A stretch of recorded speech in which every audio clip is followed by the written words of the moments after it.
Satu Raja-Raja pasal 15. Abiam Raja Yehuda.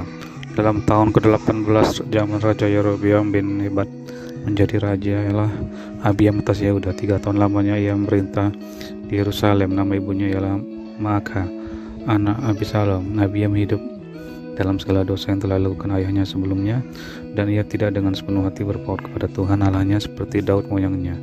Tetapi oleh karena Daud, maka Tuhan Allahnya memberikan keturunan kepadanya di Yerusalem dengan mengangkat anaknya, menggantikan dia, dan dengan membiarkan Yerusalem berdiri. Karena Daud telah melakukan apa yang benar di mata Tuhan dan tidak menyimpang dari segala yang diperintahkannya kepadanya seumur hidupnya, kecuali dalam perkara Uria orang Het itu. Dan ada perang antara Rehabiam dan Yerobeam seumur hidupnya. Selebihnya dari riwayat Abiam dan segala yang dilakukannya, bukankah semuanya itu tertulis dalam kitab sejarah Raja-Raja Yehuda? Dan ada perang antara Abiam dan Yerobeam. Kemudian Abiam mendapat perhentian bersama-sama dengan nenek moyangnya, dan ia dikuburkan di kota Daud. Maka Asa anaknya menjadi raja menggantikan dia. Ayat 9. Asa, Raja Yehuda. Dalam tahun ke-20 zaman Yerobeam Raja Israel, Asa menjadi raja atas Yehuda. 40 tahun lamanya ia memerintah di Yerusalem. Nama neneknya yang perempuan ialah Maakah, anak Abisalom. Asa melakukan apa yang benar di mata Tuhan seperti Daud, bapa leluhurnya. Ia menyingkirkan pelacuran bakti dari negeri itu dan menjauhkan segala berhala yang dibuat oleh nenek moyangnya. Bahkan ia memecat Maakah neneknya dari pangkat ibu suri karena neneknya itu membuat patung Asyera yang keji. Asa merobohkan patung yang keji itu dan membakarnya di lembah Kidron. Sekalipun bukit-bukit pengorbanan tidak dijauhkan, namun Asa berpaut kepada Tuhan dengan segenap hatinya sepanjang umurnya. Ia membawa persembahan-persembahan kudus ayahnya dan persembahan-persembahan kudusnya sendiri ke rumah Tuhan, yakni emas dan perak, serta barang-barang lain. Dan ada perang antara Asa dan Baesa, Raja Israel, sepanjang umur mereka. Baesa Raja Israel maju berperang melawan Yehuda dan memperkuat Rama dengan maksud mencegah lalu lintas kepada Asa, Raja Yehuda. Tetapi Asa mengambil segala emas dan perak yang masih tinggal dalam perbendaharaan rumah Tuhan dan dalam perbendaharaan rumah raja dan menyerahkannya kepada pegawainya. Kemudian Raja Asa mengutus mereka kepada Ben-Hadad bin Tabrimon bin Hezion, Raja Aram yang diam di Damsyik, dengan membawa pesan, ada perjanjian antara aku dan engkau, antara ayahku dan ayahmu. Di sini kukirim kepadamu suatu bingkisan, yakni emas dan perak. Marilah batalkanlah perjanjianmu dengan Baesa Raja Israel supaya undur daripadaku. Lalu Ben-Hadad mendengarkan permintaan Raja Asa. Ia menyuruh panglima-panglimanya menyerang kota-kota Israel dan mengalahkan Ion dan Abel Bet Maakah dan seluruh Kinerot serta seluruh tanah Naftali. Segera sesudah Baesa mendengar hal itu, ia berhenti merkuat Rama dan menetap di Tirza. Tetapi Raja Asa mengerahkan segenap orang Yehuda, seorang pun tiada yang terkecuali. Mereka harus mengangkat batu dan kayu yang dipergunakan Baesa untuk memperkuat Rama. Raja Asa mempergunakannya untuk memperkuat Geba, Benyamin, dan Mispa. Selebihnya dari seluruh riwayat Asa dan segala kepahlawanannya dan segala yang dilakukannya dan kota-kota yang diperkuatnya, bukankah semuanya itu tertulis dalam kitab sejarah Raja-Raja Yehuda? Tetapi pada masa tuanya ia menderita sakit pada kedua kakinya. Kemudian Asa mendapat perhentian bersama-sama nenek moyangnya, dan ia dikuburkan di samping nenek moyangnya di kota Daud, bapa leluhurnya. Maka Yosafat anaknya menjadi raja menggantikan dia. Ayat 25. Nadab, Raja Israel. Nadab, anak Yerobeam, menjadi raja atas Israel dalam tahun kedua zaman Asa, Raja Yehuda. Ia memerintah atas Israel 2 tahun lamanya. Ia melakukan apa yang jahat di mata Tuhan, serta hidup menurut tingkah laku ayahnya dan menurut dosa ayahnya yang mengakibatkan orang Israel berdosa pula. Dan Baesa bin Ahia dari kaum Isakar mengadakan persepakatan melawan dia. Baesa menewaskan dia di Gibeton, dan yang termasuk wilayah orang Filistin, sedang Nadab dan seluruh Israel mengepung Gibeton itu. Baesa membunuh dia dalam tahun ketiga zaman Asa Raja Yehuda dan menjadi raja menggantikan dia. Segera sudah ia menjadi raja, ia membunuh seluruh keluarga Yerobeam. Tidak ada yang bernapas yang ditinggalkannya hidup daripada Yerobeam sampai dipunahkannya semuanya, sesuai dengan firman Tuhan yang diucapkannya dengan perantaraan hambanya Ahia orang Silo itu. Oleh karena dosa-dosa yang telah dilakukan Yerobeam yang mengakibatkan orang Israel berdosa pula, oleh sebab sakit hati yang timbulkannya pada Tuhan Allah Israel. Selebihnya dari riwayat Nadab dan segala yang dilakukannya, bukankah semuanya itu tertulis dalam kitab sejarah Raja-Raja Israel? Dan ada perang antara Asa dan Baesa Raja Israel sepanjang umur mereka. Ayat 33. Baesa Raja Israel. Dalam tahun ketiga zaman Asa Raja Yehuda, Baesa bin Ahia menjadi raja atas seluruh Israel. Di Tirza ia memerintah 24 tahun lamanya. Ia melakukan apa yang jahat di mata Tuhan, serta hidup menurut tingkah laku Yerobeam dan menurut dosanya yang mengakibatkan orang Israel berdosa pula.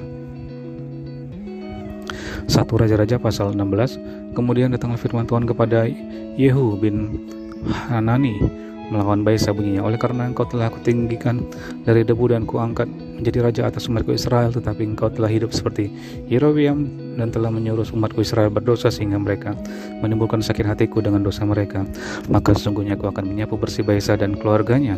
Kemudian aku akan membuat keluargamu seperti keluarga Yerobeam bin Nebat. Siapa yang mati daripada Baesa di kota akan dimakan anjing, dan yang mati daripadanya di padang akan dimakan burung yang di udara.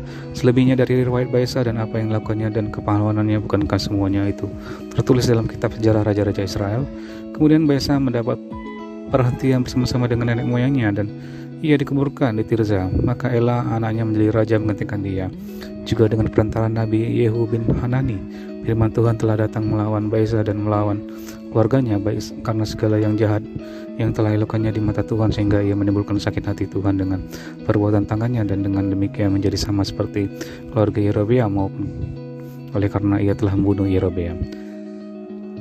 Ayat 8. Ela, Raja Israel. Dalam tahun ke-26 Raja Asa, Raja Yehuda, Ela, anak Baesa, menjadi raja atas Israel di Tirza. Ia merintah 2 tahun lamanya. Zimri, pegawainya yang menjadi panglima atas setengah dari pasukan kereta, mengadakan persepakatan melawan dia ketika ia minum-minum sampai mabuk di Tirza di rumah Arza yang menjadi kepala istana di Tirza. Datanglah Zimri lalu membunuh dia dalam tahun ke-27 zaman Asa, Raja Yehuda, dan ia menjadi raja menggantikan dia. Pada waktu ia menjadi raja itu, segera sesudah ia duduk di atas tatanya, ia membunuh seluruh keluarga Baesa. Tidak ada seorang laki-laki pun daripada yang ditinggalkannya yang hidup, juga kaumnya dan teman-temannya. Demikianlah Zimri memunahkan seluruh keluarga Baesa sesuai dengan firman Tuhan yang diucapkannya kepada Baesa dengan perantaraan Nabi Yehu, oleh karena segala dosa yang telah dilakukan Baesa dan Ela anaknya yang mengakibatkan orang Israel berdosa pula, sehingga mereka menimbulkan sakit hati Tuhan Allah Israel dengan dewa-dewa kesia-siaan mereka. Selebihnya dari riwayat Ela dan segala yang dilakukannya, bukankah semuanya itu tertulis dalam kitab sejarah raja-raja Israel? Ayat 15. Zimri, Raja Israel. Dalam tahun ke-27 zaman Asa, Raja Yehuda Zimri menjadi raja. Ia memerintah 7 hari lamanya di Tirza, sedang rakyat berkemah mengepung Gibeton yang termasuk wilayah orang Filistin. Setelah rakyat yang berkemah itu mendengar orang mengatakan Zimri telah mengadakan persepakatan dan ia pun telah membunuh raja, maka pada hari itu juga di tempat perkemahan seluruh Israel menobatkan Omri, panglima tentara, menjadi raja atas Israel. Kemudian Omri dengan seluruh Israel maju dari Gibeton dan mereka mengepung Tirza. Segera sesudah Zimri melihat bahwa kota itu telah direbut, masuklah ia ke dalam puri istana raja, lalu membakar istana raja itu, sedang ia sendiri ada di dalamnya, dan ia mati.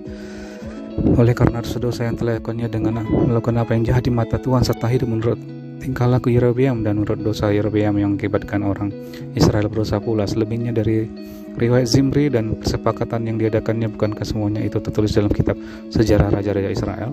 Ayat 21. Omri, Raja Israel. Pada waktu itu bangsa Israel terbagi 2. Sebagian dari bangsa itu mengikuti Tibni bin Ginat dan bermaksud mengangkat dia menjadi raja, dan sekali lagi mengikuti Omri. Tetapi rakyat yang mengikuti Omri lebih kuat daripada rakyat yang mengikuti Tibni bin Ginat. Sesudah Tibni mati, maka Omri menjadi raja. Dalam tahun ke-31 zaman Asa, Raja Yehuda, Omri menjadi raja atas Israel, dan ia memerintah 12 tahun lamanya di Tirza. Ia memerintah 6 tahun lamanya. Kemudian ia membeli gunung Samaria daripada Semer dengan 2 talenta perak. Ia mendirikan suatu kota di gunung itu dan menamainya Samaria. Menurut nama Semer, pemilik gunung itu, Omri melakukan apa yang jahat di mata Tuhan, dan ia melakukan kejahatan lebih daripada segala orang yang mendahulinya. Ia hidup menurut segala tingkah laku Yerobeam bin Nebat, dan menurut dosa Yerobeam yang mengakibatkan orang Israel berdosa pula, sehingga mereka menimbulkan sakit hati Tuhan Allah Israel dengan dewa-dewa kesia-siaan mereka. Selebihnya dari riwayat Omri, apa yang dilakukannya dan kepahlawanannya, bukankah semuanya itu tertulis dalam kitab sejarah raja-raja Israel? Kemudian Omri mendapat perhentian bersama-sama dengan nenek moyangnya, dan ia dikuburkan di Samaria. Maka Ahab anaknya menjadi raja menggantikan dia. Ayat 29. Ahab menyembah Baal. Ahab anak Omri menjadi raja atas Israel dalam tahun ke-38 zaman Asa, Raja Yehuda, dan Ahab bin Omri memerintah 20 tahun lamanya atas Israel di Samaria.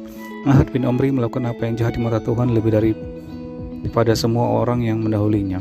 Seakan-akan belum cukup ia hidup dalam dosa-dosa Yerobeam bin Nebat, maka ia mengambil pula Izebel anak Etbaal, raja orang Sidon, menjadi istrinya, sehingga ia pergi beribadah kepada Baal dan sujud menyembah kepadanya.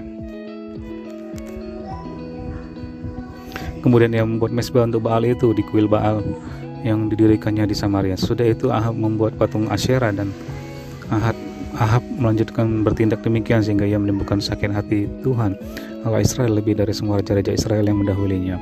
Pada zamannya itu Hiel, orang Betel, membangun kembali Yeriko dengan membayarkan nyawa Abiram, anaknya yang sulung. Ia meletakkan dasar kota itu, dan dengan membayarkan nyawa Segub, anaknya yang bungsu, ia memasang pintu gerbangnya sesuai dengan firman Tuhan yang diucapkannya dengan perantaraan Yosua bin Nun.